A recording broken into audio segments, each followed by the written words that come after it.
안녕하십니까. 무궁화 꽃은 지지 않았다. 187페이지부터 읽어드리겠습니다. 35장 김대중 선생의 진짜 납치범은 1971년 11월 20일 박 대통령에게 내가 제의했던 이후락 정보부장의 북한 방문 건의에 의해 그 몇 개월 뒤인 1972년 5월 20일 청산가루를 소지한 이후락 정보부장이 북한을 방문하게 되었다. 그 뒤 1972년 5월 29일 북한의 박성철 부수상 일행이 4박 5일 일정으로 극비리에 청와대를 방문하여 30분간 박 대통령과 회담을 하기에 이르렀다.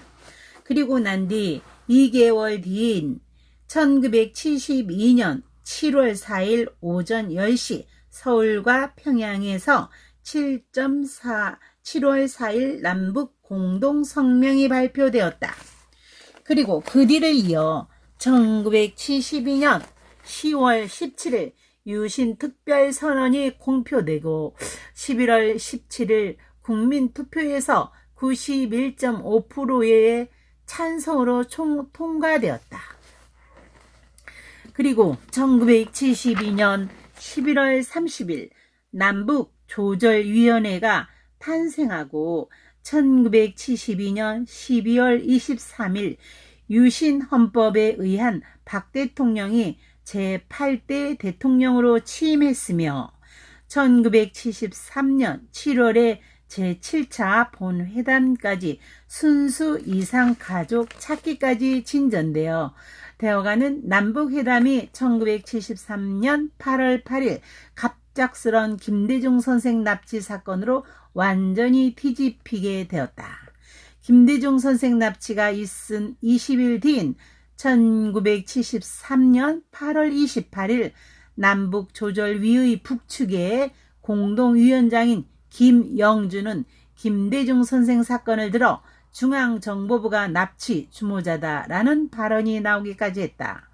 이 와중에서 박 대통령과 나는 여러 번의 만남에서 각종 대책을 세웠으며 1973년 8월 10일 김대중 선생 납치 관계로 긴급 회동을 갖게 되었다. 자네 김대중 선생 납치 사건 알고 있었나? 예, 각하. 8일날 김대중 선생이 일본에서 어디론가 납치되었다는 거야. 하비부 미국 대사와 미국과 일본뿐만 아니라 전 세계가 나를 의심하고 있어. 이거 보통 사고가 아니야. 가만히 앉아서 생사랑 잡는 거야. 전 외신 보도가 나를 의심하고 있으니 이거 속을 보일 수가 없잖아. 김정년 비서실장에게 알아보라고 했더니 이후락 중앙정보부장과 박종규 경호실장 그리고 제1거류민 단장은 전혀 모르는 사실이라는 거야. 나한테 누가 거짓말을 하겠나? 결코 우리는 개입되지 않았어. 유신헌법 하에 대통령이 마치 야당 지도자를 의도적으로 납치한 것으로 국민들이 보지 않겠나? 또한 만약에 김대중이 죽었다면 어떻게 되겠는가?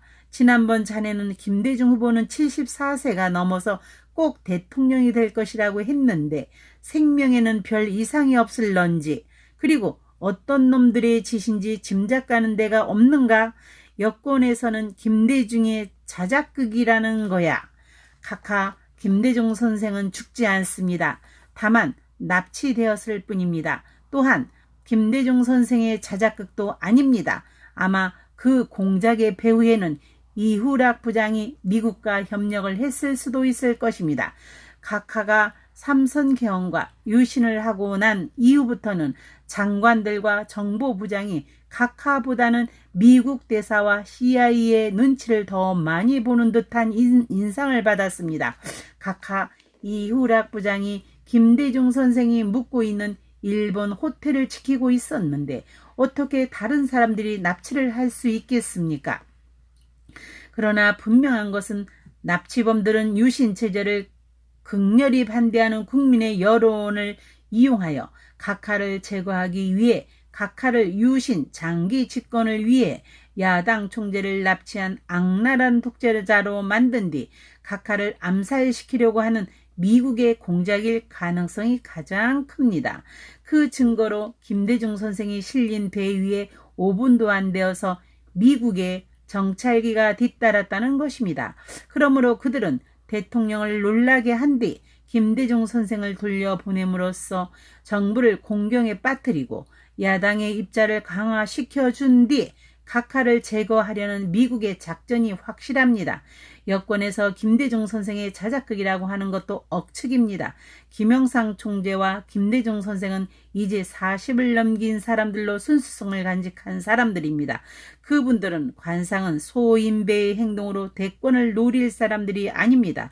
김대중 선생은 머지않아 한국으로 올 것입니다. 다만 각하는 철저한 공개 수사를 일본에 천명하고 사과 사절을 일본으로 보내야 할 것입니다. 김대중 선생 납치는 누가 납치를 주도하였든 각하를 제거하려고 하는 신호탄이라는 사실을 명심하셔야 합니다. 자네 말처럼 삼선 개헌 이후 청담 스님과 배호가 돌아간 지 한 달 후인 12월 24일 대영각 화재로 200여 명이 죽는 엄청난 일들이 계속해서 일어났어. 내가 유신개헌을 하고 싶어한 것이 아니라는 것을 자네는 잘 알잖아. 지난 삼선 개헌 후에 대통령 선거 유세장인 대구의 수성천병과 부산의 조선방직 창고자리 그리고 서울 장충단에서 유세를 할 때 60만 명쯤 되는 청중이 단상에서 유세를 하는 나를 가까이서 보기 위해 얼마 되지도 않은 경찰들을 밀어붙이며 앞으로 조여오는 것을 보았어. 만약 그 몇 안 되는 경찰들이 깔려 무너지면 그 다음 단상에 나는 어떻게 되겠나. 60만 대군을 다 불러도 그 군중을 통제할 수 없을 것 같았어. 그때 만일 북한 공산집단의 간첩이 야당 후보에게 의도적으로 테러를 가해놓고 여당 측이 했다고 주장한다면 그곳에서 대통령인 내가 살아나올 수 있었겠나. 그리고 남한 남북 분단 상태에서 나라가 공중분해될 수 있다는 느낌을 받았어. 그때 나는 남북 분단 상태에서 이토록 극단적인 대립의 대통령 선거야말로 북한이 조금만 조작한다면 여야 대립이 남북전쟁을 불러올 수 있다는 것을 깨달았어. 그래서 나는 남북 통일이 될 때까지 미국이 선거인단을 뽑고 선거인단이 대통령을 뽑는 간접선거와 똑같은 통일주체대의원에 의한 대통령 간선제를 생각하게 된 것이 유신체제야. 그런데 오늘 내가 평소 우려하던 대로 김대중의 증발이 일어난 거야. 36장 김대중 선생은 인간이 아니라 사람이므로 90살을 넘길 것이며 꼭 살아옵니다. 나는 모처럼 주역의 비결을 통하여 박 대통령을 안심시키기 시작했다. 각하 김대중 선생은 인간이 아니라 사람이므로 90을 넘기는 장수하는 얼굴이니 하늘로부터 각하처럼 소명을 받고 온 사람입니다. 인간이 아닌 사람은 하늘의 심부름을 마치기 전에는 절대 죽지 않습니다. 미국이 오히려 마치 각하가 납치한 것으로 만들어 각하를 악랄한 독재자로 만든 다음 각하를 제거하려는 명분을 만들고 있는 것이 확실해 보입니다. 각하가 장교 시절 친북 문제로 사형 선고를 받았지만 하늘은 각하를 간단하게 살려내었습니다. 그 당시 그것이 있을 수 있는 일입니까?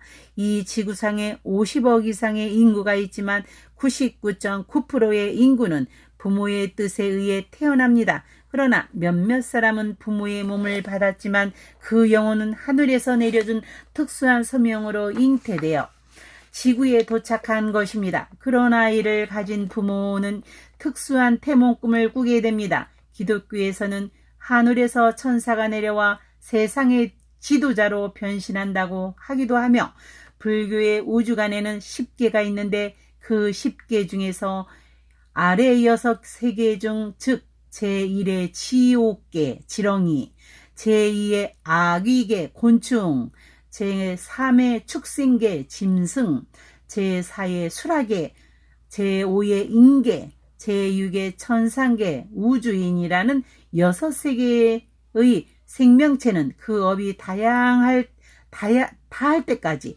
계속 윤회를 하게 되는데 제7의 성문계, 성문 부처, 제8의 영각계, 영각부처, 제9의 보살계, 보살부처, 제10의 부처계, 완성부처, 하나님 있고 완성부처 있고로 하나님 기독교에서 그분이 정해놓은 윤리의 한계선을 인간들이 넘어서 인간 스스로 해결할 수 없을 때를 대비하여 하늘은 인간에게 태몽으로 알린 다음 부처나 천사가 사람의 몸을 받아 인간의 자식으로 태어나게 하여 그 맡은 바 소명을 다하게 한다는 이야기가 있지 않습니까? 각하 역시 하늘에서 사용하려고 키우고 있었기에 대통령 당선이 확 실시되던 신학회 선생이 당선 이틀 앞두고 급사하였으며 대통령 당선 2달을 앞두고 조병옥 박사가 돌아간 것도 하늘의 뜻이었습니다. 그때 그분들이 당선되었으면 4.19도 5.16도 있을 수 없었기 때문입니다.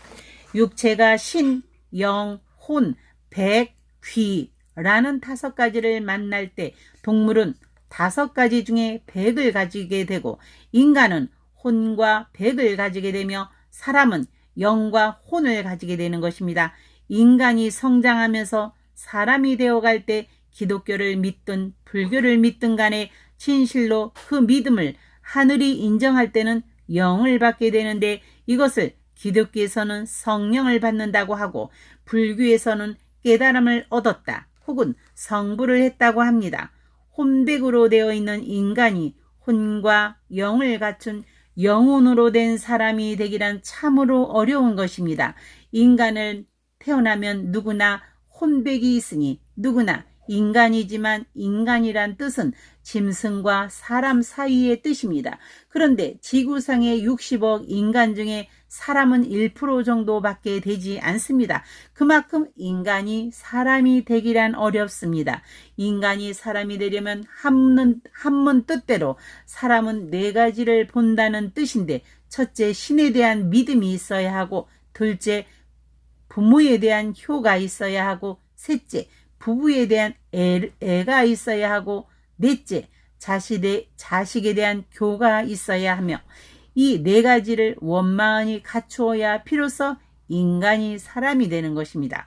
그러므로 결혼을 하여 자식을 낳지 못한 사람이 죽으면 부모들이 묘를 써주지 않는 이유도 사람이 되지 못한 인간이기 때문에 화장을 해서 뿌려버리는 것입니다.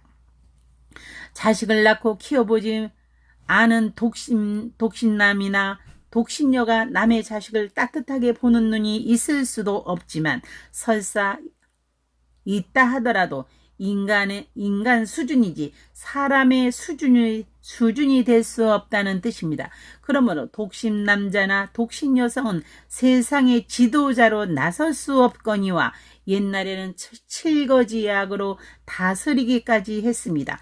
독신 그 자체가 우선 부모에게는 가장 큰 불효가 되지 않겠습니까? 부모에 의해 태어나기만 하면 누구나 인간이지만 자기 자신이 피나는 노력을 해야 사람이 될 수가 있습니다. 각하 그러므로 놀라기를 잘하는 인간은 혼비백산한다고 하는 것은 혼백이 날아간다는 뜻인데 영을 갖춘 사람은 절대 잘 놀리지도 않지만 쉽게 죽지도 않습니다. 사람이 놀랄 때 머리카락이 삐쭉 선다는 것은 결국 정신이 작용이 머리카락까지 변화시킨다는 증거입니다. 머리카락은 피부에서 태어난 것이며 피부의 어머니는 살이며 살의 어머니는 뼈이며 뼈의 어머니는 피이며 피의 어머니는 세포이며 세포의 어머니는 정신이며 정신의 어머니는 영혼이며 영혼의 어머니는 빛이며 빛의 어머니는 소리이며 소리의 어머니는 신입니다. 기독교의 성서에서는 태초에 먼저 신의 음성이 첫째 날에 빛이 있어라 명령하여 빛이 생기고 둘째 날, 셋째 날에 땅과 바다가 넷째 날에는 해와 달이 다섯째 날에는 새들과 물고기 여섯째 날에는 동물과 인간을 만들었다는데 결국 소리 즉 신의 음성이 만물을 창조했다고 하는데 과학적으로도 일치합니다. 하나의 소리가 머리카락까지 전달되는 것은 10단계이지만 그것은 0.1초도 걸리지 않습니다. 아들이 교통사고로 죽었다는 전화를 받는 부모는 그 순간 얼굴빛이 창백해지는데 백조나 되는 몸의 모든 세포의 색깔이 0.1초도 걸리지 않고 소리에 반응하여 색깔을 달리하는 것입니다.